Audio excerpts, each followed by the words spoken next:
Appreciate everyone being here. I enjoy seeing more and more people every week. It's good to see. All right, let's go to God in prayer real quick, and then we'll continue on in class. Dear God, we thank you for this day. We thank you for the many blessings you give us. We thank you for the freedom and the opportunity we have to come here, to worship you, to sing to you, to partake in the communion, to remember your death, Lord, and just the opportunity we also have to study and learn from your word and take what we learn and hopefully just take it out into the world and use it to bring others to you, Lord. I ask that you be with us as we continue through this class. I hope it is something that is, allow us to, again, not just hope, allow us to use it for something that's productive and to apply to our hearts and learn from and maybe change our perspectives a little bit on some things, Lord. And I just ask that you bless us as we go through this. I ask that you be with our country as we're going through a tough time with everything going on, not only COVID, but racial tensions and other tensions. And just ask that you allow us to unify, to put our differences aside and come together in what we can find mutual ground on. Again, I thank you for allowing us to be here, to study for you. In Christ we pray. Amen. So we're going to continue today our series that I've just named Neighbor, and it's all based off Luke 10:29, where the lawyer asks, who is my neighbor? And what I tried to do last week, and the reason I did this, is I wanted to look at it from a different perspective first, and that is from the kind of the idea of the lawyer and how we sometimes justify things or try to, I guess, manipulate maybe some of the things that are said or in the Bible or to our own advantage, right? And that's what he was trying to do when he asked the question that we're going to get ready to look at. And so, the lawyer is asking what he must do to receive eternal life. And so Jesus, as Jesus often did, turned it around on him. He said, well, what does the law say? And a lot of scholars believe that this was after the time where they had tried to trick Jesus, and he answered with the greatest commandment, to love the Lord your God with all your heart, soul, mind, and strength, and to love your neighbor as yourself. And so the lawyer, or the lawyer answered Jesus that and said, well, this is it. And so Jesus said, right, go and do.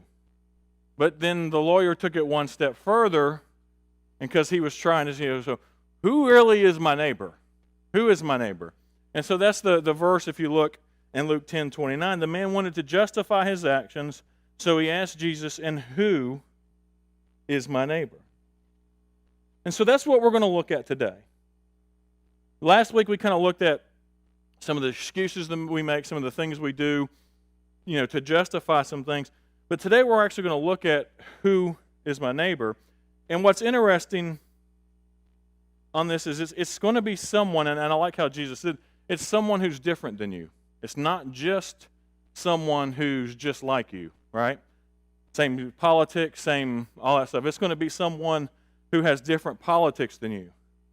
It's going to be someone who's from a different generation than you. It's going to be someone who has a different education than you.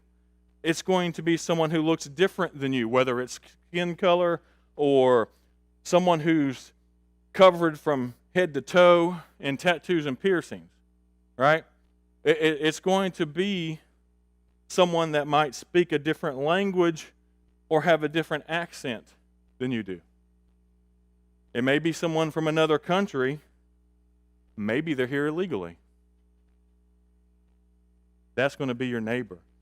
Someone who is different than you. And so pay attention to this particular set of verses, because Jesus could have answered this and said who his neighbor was. He could have just plain out said, this is who your neighbor is.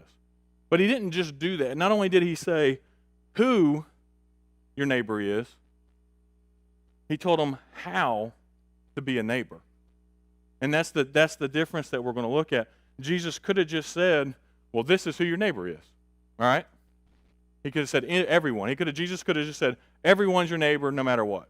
But he didn't stop there. He told them who his neighbor was, and then he showed them how they are to be that neighbor. So if we look, let's go through Luke 10, verses 30 through 37. And Jesus replied with a story. A Jewish man was traveling from Jerusalem down to Jericho, and he was attacked by bandits. They stripped him of his clothes, beat him up, and left him half dead beside the road. This was a dangerous road anyways. And so we continue on in verse 31. By chance, a priest came along, but when he saw the man lying there, he crossed the other side of the road and passed him by. Now, there's many reasons why people believe that the priest walked and passed by. A priest of that time, there was a lot of Jewish customs and laws, and if he would have touched that man, he would have been considered unclean. He wouldn't have been able to do some of his duties for a while, and there would have been a lot of things around that. And I think sometimes, like this priest, we use religion to get in the way of us being a neighbor. And I think that's something that we need to be careful about and pay attention to.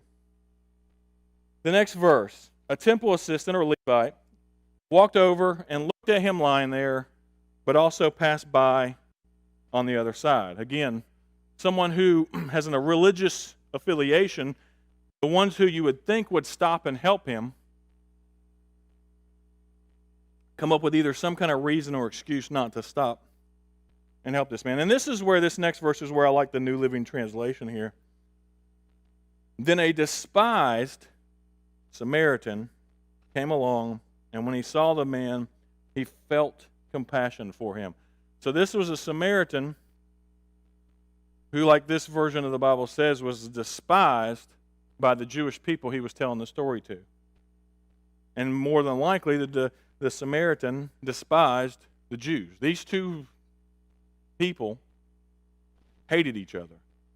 It was 700 years of hate that had built up from Jews who had lived in other lands, had children with non-Jews in the lands that they were had been taken over and pulled back to, and so they were considered half-breeds.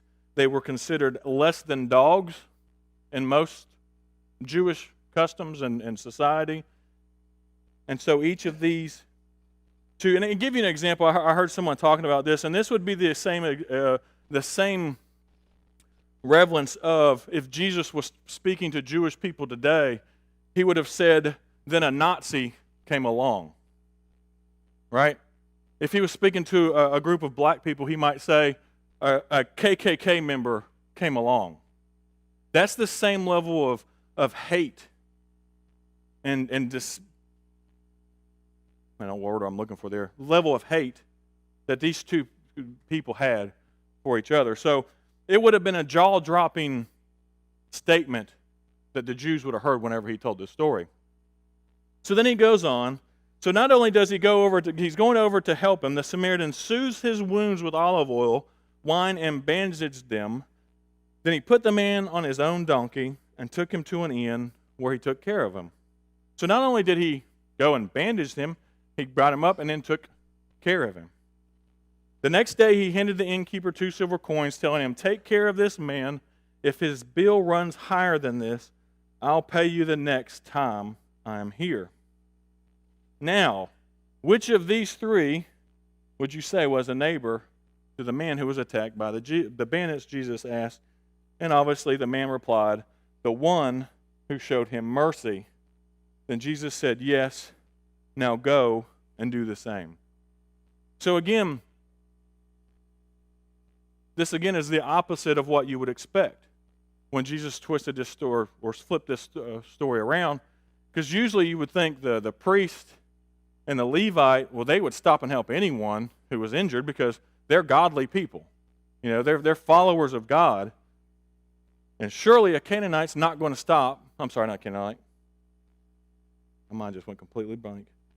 Samaritan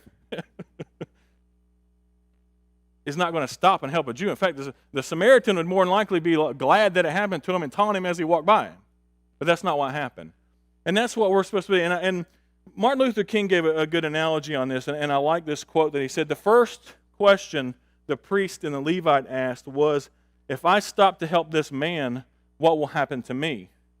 But the good Samaritan reversed the question and said, if I do not stop and help this man, what will happen to him? And I think we need to ask that sort of question. If we see something or see someone that's different than us, or maybe not in line with us, put ourselves in their perspectives and say, you know, what happens if I am not a neighbor to this person? What will happen to him? Not what will happen to me, not what the effects will be for me, but what will the effects be for him? So, going into this study, I've tried to put a lot of energy and a lot of time and research behind a lot of these things because I'm going to be honest with you, there's a lot of things I've had to come over, and I talked about that a little bit last week in a lot of these things. So I want to see the question, why do people become racist? And looking at this, there's probably a lot of reasons, but I think more than anything it boils down to three different reasons. Oh, well, let me describe. All on the same page. Let me do that because I think the term racism and prejudice has gotten skewed a little bit. You know, if you actually looked at the definition of racism was a hate for a particular race to the point of you want to see them dead and gone, right? Just simply because they are a member. And so what we tend to call racism nowadays was, and I put a lot of this, and I meant to put it in this one, is more prejudice, right, of what we see. What people term as full-blown racism is more, or prejudice, or thinking that you are better than someone else. So when we talk about it, make sure that we're looking at it that way. I'm not saying that, I don't know, maybe there are, I don't think there are, that people are full-blown like, well, I hate African Americans and I hope they all die and, that kind of stuff. I'm not talking about that kind of racism. I'm talking about racism in the sense that I think I am better than you solely based on the color of my skin and the color of your skin or where you're from or, and I'm not going to talk about it just from a black and white issue today either because it goes beyond just that. There's prejudices against, and we're going to look at this a little bit, people who are different from us in several different aspects, not just skin color or nationality or those type of things. Is that cleared up? Okay. When I moved up north, with my accent, they don't talk right up there. And I actually, I mean, there are folk, and this is not a blanket statement, obviously, there's good people everywhere, but there are some folk up north that feel like they're superior to us Southerners, and they'll tell you that. And we're going to look at some of that. We're going to look at some of that today. But three reasons I think racism and prejudice, the three core, I'll say. The first one, and I talked about this a little bit, is being a victim of wrongdoing. So I talked about my personal experience last week of growing up in Augusta on the street that we grew up on. And because there were black people on that street who were mean to me just because I was white, my mindset got wrong, or was wrong because of that, right? And it's the same thing. There's black people who hate white people because of the way they've been treated. There's a ton of different there's women who hate men because they were abused by men, right? There's men who hate women because they were mistreated. And so when it comes to prejudice and these types of things, I think this is one of the main reasons why you see this is because they were done wrong by some particular race or some particular gender or some particular whatever. And so then they turn that around and it's like, well, everyone's like that. And that's not, I won't say that's their fault. That's human reaction. That's human nature. The second one is they're taught that. And we see that a lot in society. We see where, families are taught that, or children are taught that, you are better than a black person. We're taught that you're better than a Hispanic person, right? We see, and I've seen, I talked about this a couple of weeks ago, in some senses where men are taught that they're better than women, or vice versa. Women are taught that they're better and more superior to men, and all these other things. I started someone quote, and I forget who said it, was you are not born racist, right? You're not born with hate in your heart. It's something that you learn. I can't remember who it was, but they said basically, you're not born that way. I have a 2-year-old. The only thing they hate is naps. Right? And so we're not just born this way. You don't come out of the womb and you're 3 years old and all of a sudden just hate people for no reason. And then lastly, it's just ignorance, right? We don't know. If something's different than what we see, or something's different from us. And so what do we tend to do when things are different and we don't understand them? we hate them sometimes. Yeah. Go ahead, stop. You pull back, right? So we're afraid sometimes of things that are different than us, or that are different, period. We like the things that are comfortable, things that are like us. And again, all that goes back to human nature. But in the end, what it all goes back to, racism and prejudice is not a skin issue, it is a sin issue. It is part of when humans fail, when Adam and Eve fail, it is part of the sin that entered this world. Adam and Eve did not notice anything about themselves until they sinned. They did not notice their, obviously, skin color. Probably wouldn't have been a lot of, they were them. But they didn't notice that they were even naked until the fact that they actually sinned. And that's when this type of stuff entered the world. And we got to be careful with this. We've got to be careful that we do not put ourselves above others no matter what, whether it's a race issue, a gender issue, a Christian or non-Christian issue, right? If I'm a Christian and someone else is not a Christian. Because James says in James 2:9, but if you favor some people over others, you are committing a sin. You are guilty of breaking the law. No matter what, it doesn't matter if it's skin color, whatever it is. If you put yourself over other people, or think that you are better than someone else, you are committing a sin. So how do we? And this is the biggest thing for me. And it's a lot that I've learned. I mean, when I say this, I'm not just saying this because I'm up here. I have honestly learned a lot in the last couple of weeks by talking to people. And I'm going to look at that a little bit. But how do we recognize this? How do we recognize our own prejudices, right? Or maybe some form of racism that we have. How do we recognize that? Now, there's 3 things or 3 ways that I think we can recognize any prejudices that we have. And this is hard because sometimes when you don't realize these things, and I'm going to use a term here that a lot of you probably are not going to like, and I used to hate this word, but it's kind of what they term an unconscious type bias, right? Those things actually exist. I used to hate the term, right? I used to say, no, it doesn't. But when we say this, we're not saying that you're just some evil person and you do not recognize it, right? There's things that you've just learned, and there's things that you think just because of your experiences in life, right? Doesn't make you bad. It doesn't, either way. It's human nature. So, all right.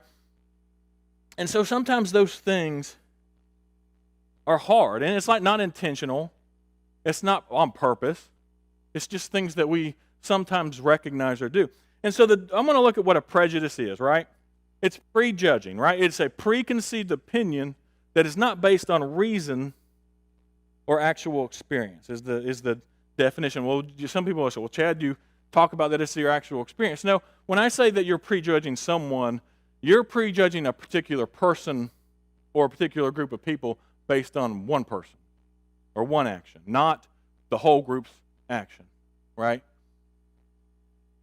And so let's look at some common prejudices. Go ahead. It's not being racist. No, I'm not saying that. If you're racist, then by definition you're already prejudiced. I mean, Frank is saying, but racist, as you indicated, is a little more intense. Yeah. The next level. Yeah. So to speak. Yeah, prejudice leads to full-on racism. Maybe I'll put it that way, right? And so, in order to be racist, you have to be prejudiced first. So, some common prejudices that we can go by here. Some of y'all might have seen these or felt these at some time. Fat people are lazy. That's a common prejudice, right? Rich people are greedy, right? And we're going through a lot of that. We see a lot of that now with the one percenter movements, that all rich people are evil and greedy, and they want to keep the poor people down, right? The younger generation doesn't work or are lazy or a lot of things, right? Old people are grumpy and mean.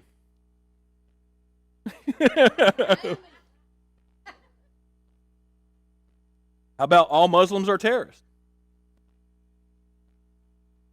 All homosexuals hate the church. All Christians hate homosexuals. And then lastly, white men can't jump. I'll put that one in there, and I'll go to the next one. But why? Go ahead. There's a lot of prejudice and racism. I didn't realize till I moved here because Spanish people ask me where I learned Spanish, and I'm like, I am Spanish. Yeah.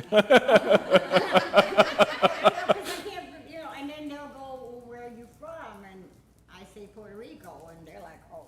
Yeah, because I guess I have the green card and they don't, and I didn't realize they're Cubans, Dominicans. I mean, there's a kind of a race thing going on with the Spanish community now. And I'm glad you mentioned that there are. It's not just white people that are racist, right? Wow, I didn't realize that, and Yep. I didn't realize it, and and I'll go to Walmart and try to help, because my Spanish is different than Mexican Spanish, and we got Guatemalan, whatever. So I explained to them, I'm from Puerto Rico, my Spanish is gonna be different, but if you need help, and so I'm gonna tell you something. Yep. But I didn't realize how much of it, Guatemalans don't like Mexicans, Cubans think they're better than Dominicans, Puerto Ricans think they're better than everybody else, Yep. and it's a lot. It's bad in the Yep. Spanish movement. So it's not just white people. No. And I'm going to talk to that here in a second, because the last one that I'm going to put up here, white people are racist, right? All white people are racist, right? And that's not the case. That's a prejudice. So a lot of my conversations that I have, and I've learned a lot. But you know what? I've learned in a lot of things, and I already knew this. There is racism and prejudice no matter what nationality you are, no what matters what skin color you are, whatever, Now, you have your crazies, and this is why I say crazy. I probably shouldn't use the term crazy. That's a prejudice. But this is why last week I told you to turn off Fox News, turn off CNN, to turn off all because when you sit down and just talk with people, and you get rid of the us versus them on both sides, you will learn a lot. And then lastly, I'll put this in here. If you have to say this, then you probably should stop talking.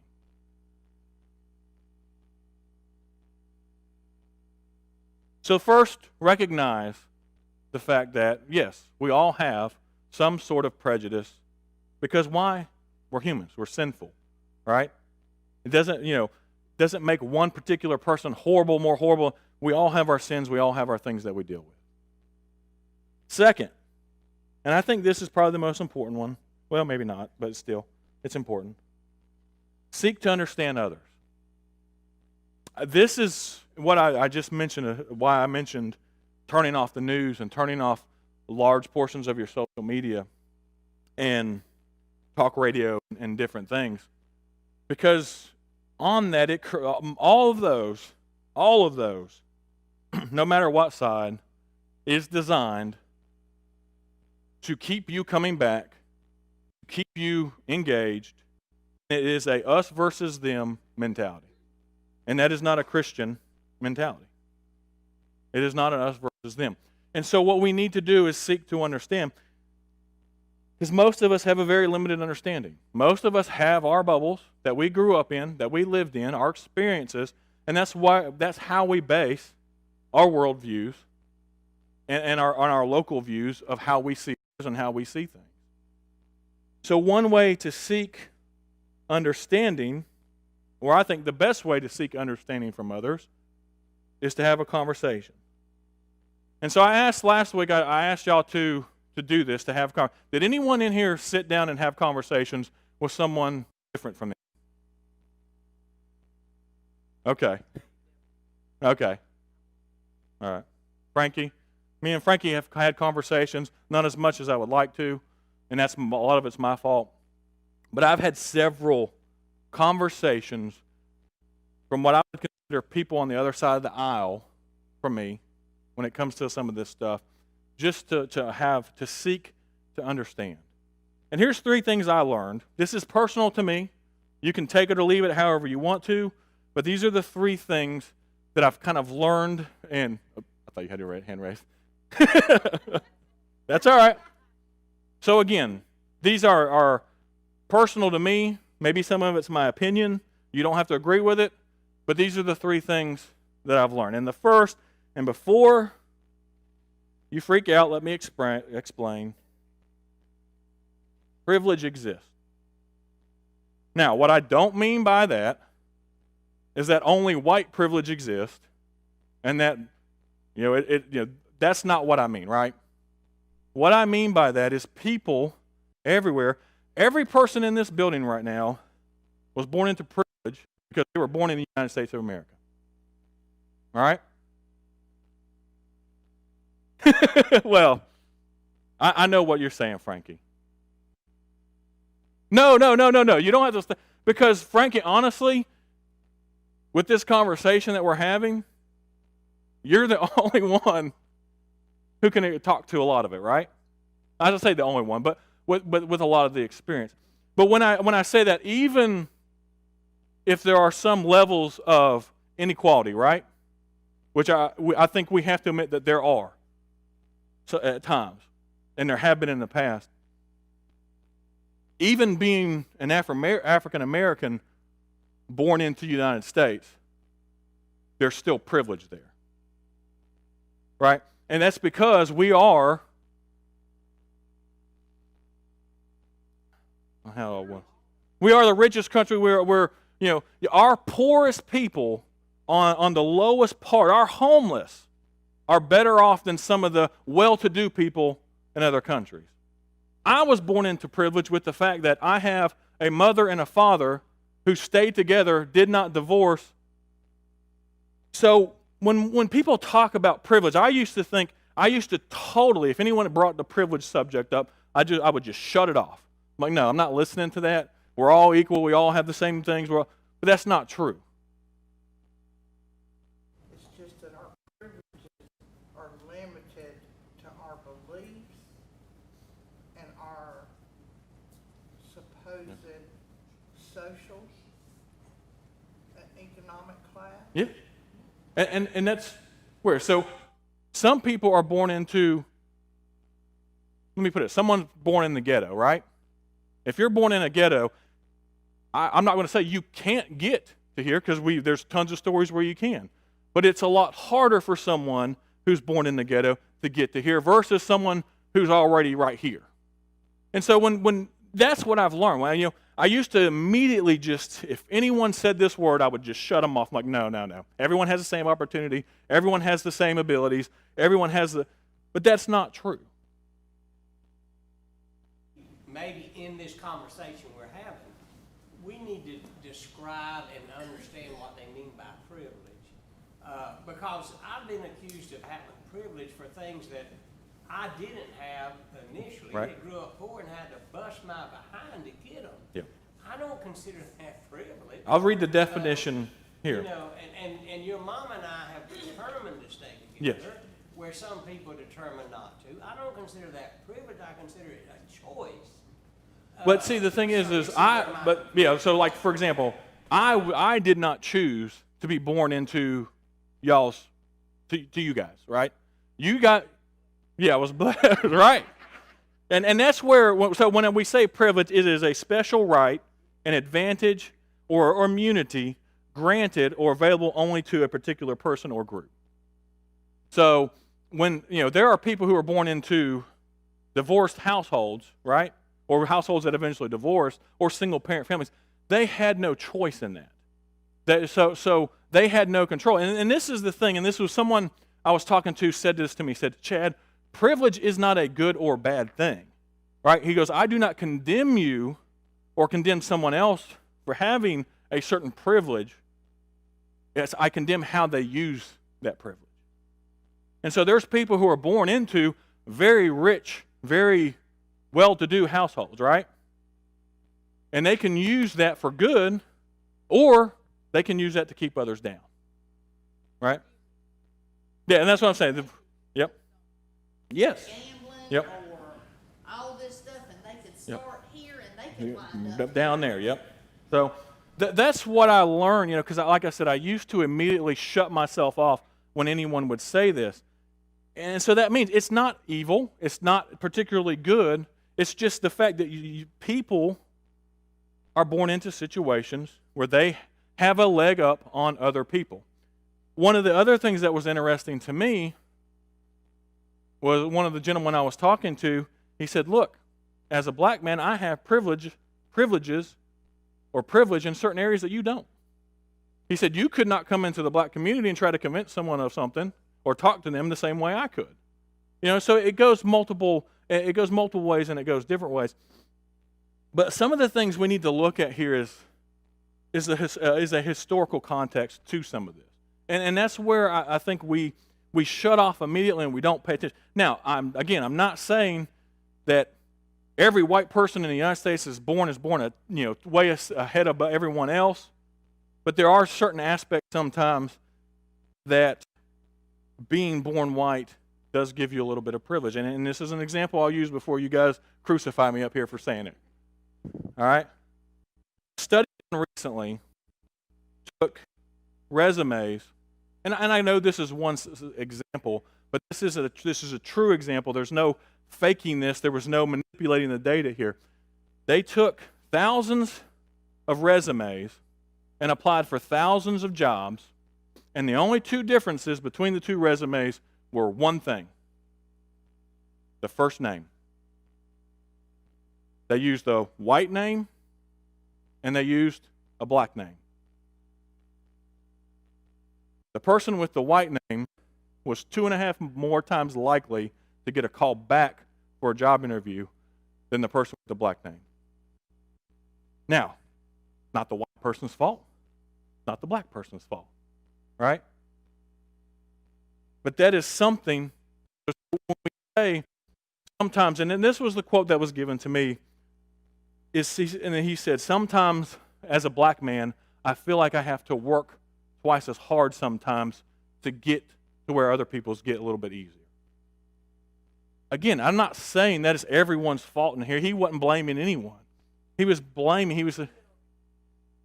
to be controversial, y'all, because I'm on top of this. I'm glad we're having this conversation. But by the same token, I had white friends who were born into a lot better off families than I was poor as dirt. So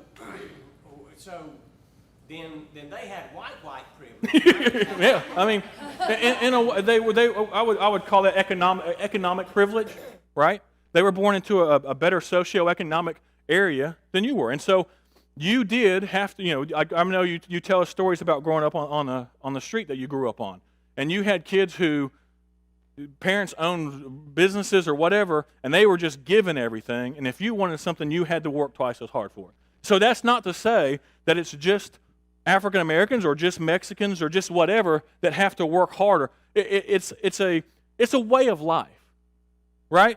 It's part of not everything's equal, but the one thing I think, and this is where my thing that I've learned is we have to recognize that it does exist.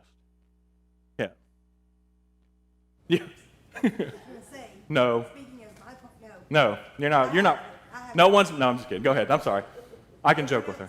Yeah, you can. Everyone else in this room has a privilege that I don't have.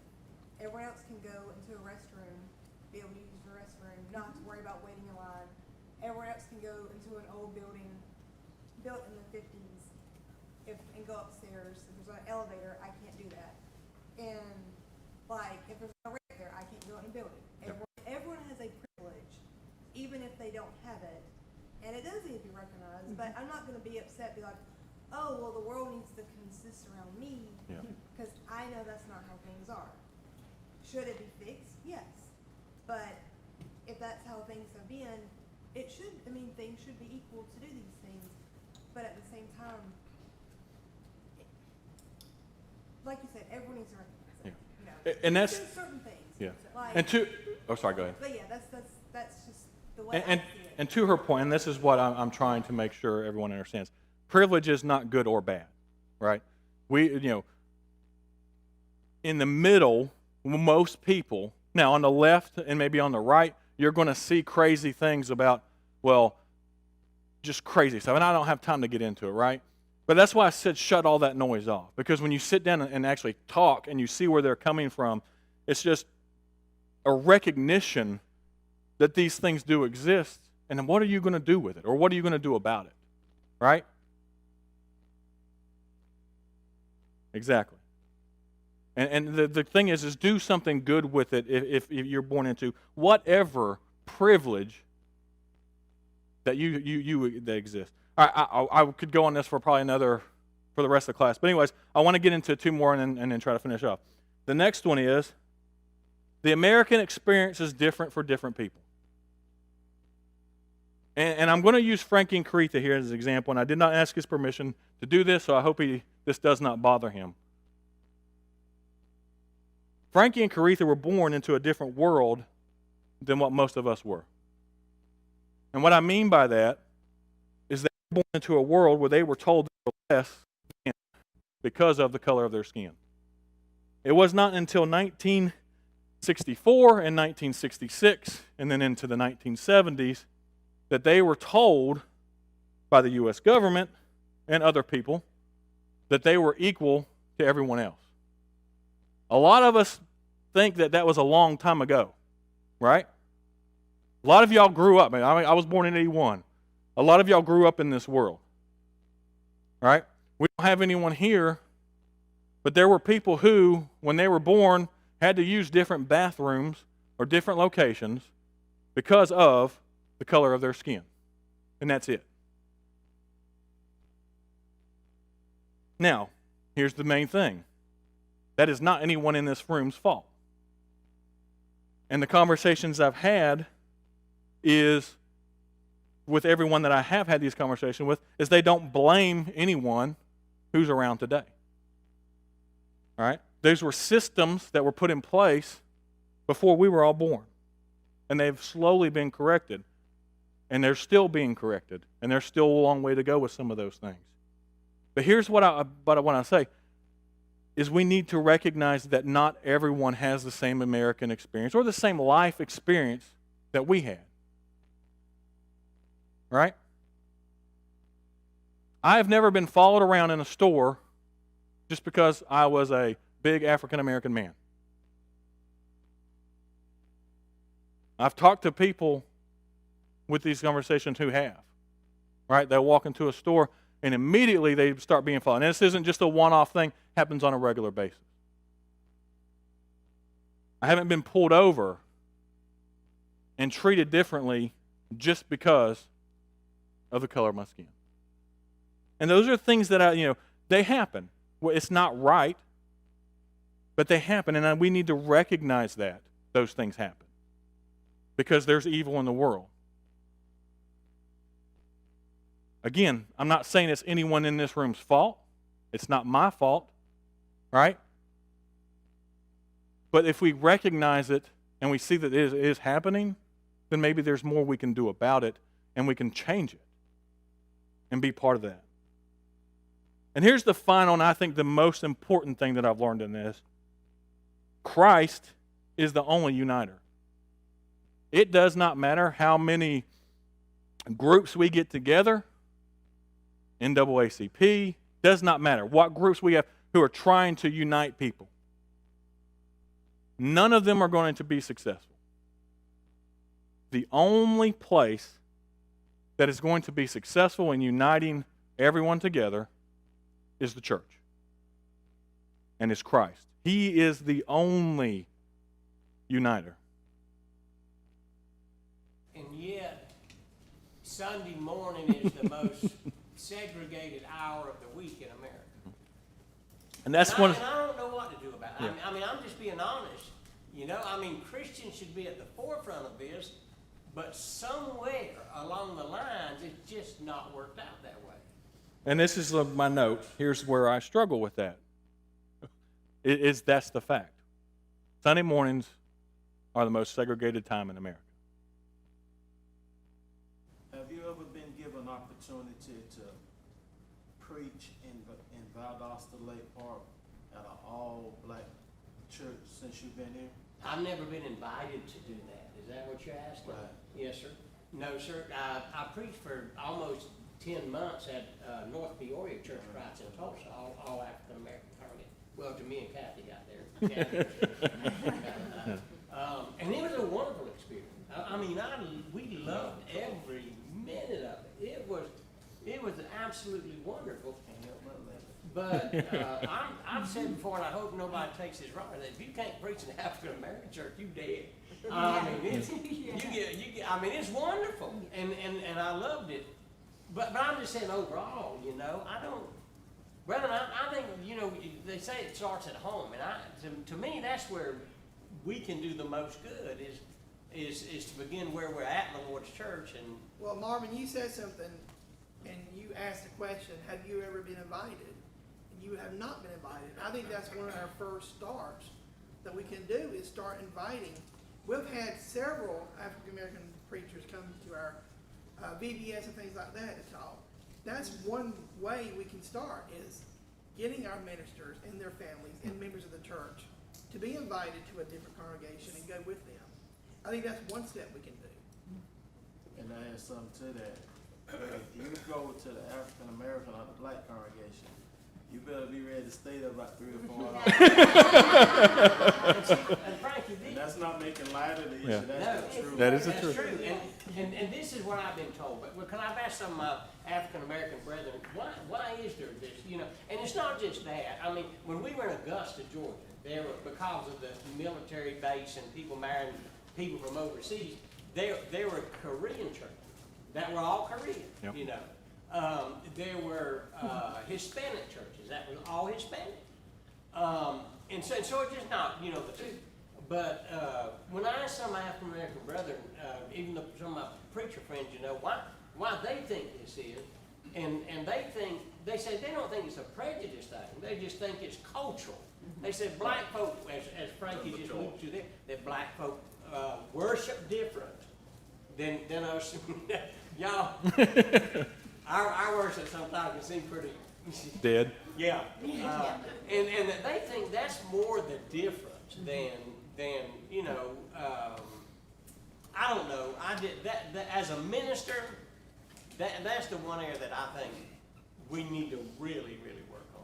Well, And so y'all, sorry, go ahead, You Frank. don't realize that Sunday morning to the black man and woman was the only time they felt free. That's right. They I felt understand the background. Yes, closer sir. to God on Yeah. that Sunday morning or that time when they Right. were allowed to Exactly. get together and just let it all loose. Exactly. And so y'all just stole my notes for that. So that works. That works. But that's the thing. As the church, and I'm not saying that we need to just, the blacks need to come down here and the whites need to go up there and we need to mix all, you know, just to make it right. It needs to be a natural thing, right? It needs to be, and it's something we need to work towards. And the only way we're going to do is having conversations, like it's actually having conversations. And then last, so the third thing, and I'm gonna go 5 minutes over. The live stream goes till 10:20. Worship doesn't start till 10:30. So I'm gonna go 5 minutes over because I want to finish this. Love those who are different from us. That is the key, and I think this was the main focus that Jesus was trying to make in this. Is it's easy for a Jew to love a Jew, right? It was extremely hard to tell a Jew that he needed to love a Samaritan. That was just unheard of. And so, how many of y'all in here have ever heard of Keisha Thomas? I never had. 1996 in Michigan, there was a KKK rally. All right, 2 groups showed up, the KKK and the protesters who were protesting the hate of the KKK. All right, one of the KKK members decided he was going to sneak behind enemy lines and integrate himself in the crowd. Why he thought that was a good idea, I don't know. Obviously, he wasn't a very smart man from the beginning anyway. So, they figured out who he was pretty easily because you can tell by his shirt. who he was. They started screaming, "Kill the Nazi," and started beating the mess out of this man. Keisha Thomas, an 18-year-old African-American woman at the time, threw herself on top of this man, the man who hated her and would, if it was the other way around, would probably have let them continue to beat her, and stopped it. That is being a good Samaritan. And they asked her why, and she said it was because she was a committed believer. She said, "I knew what it was like to be hurt. The many times that had happened, I wish someone would have stopped it for me." Thomas says she tries to do something to break down racial stereotypes every day. No grand gestures, just small things. The biggest thing you can do is just be kind to another human being. It can come down to eye contact, smile, or a smile. It doesn't have to be a huge monumental act. And I'm going to continue on. Racism and prejudice isn't just the absence of hate, or the presence of hate, I'm sorry. It is the absence of love. Right? What it is not. It is not. What proves that we are a Christian or that we are a follower of Jesus? It is not our theology. It is not church attendance. Being here 3 times a week does not make you a Christian. Being baptized doesn't just make you a Christian. Giving doesn't just make you a Christian, etc. What makes you a Christian?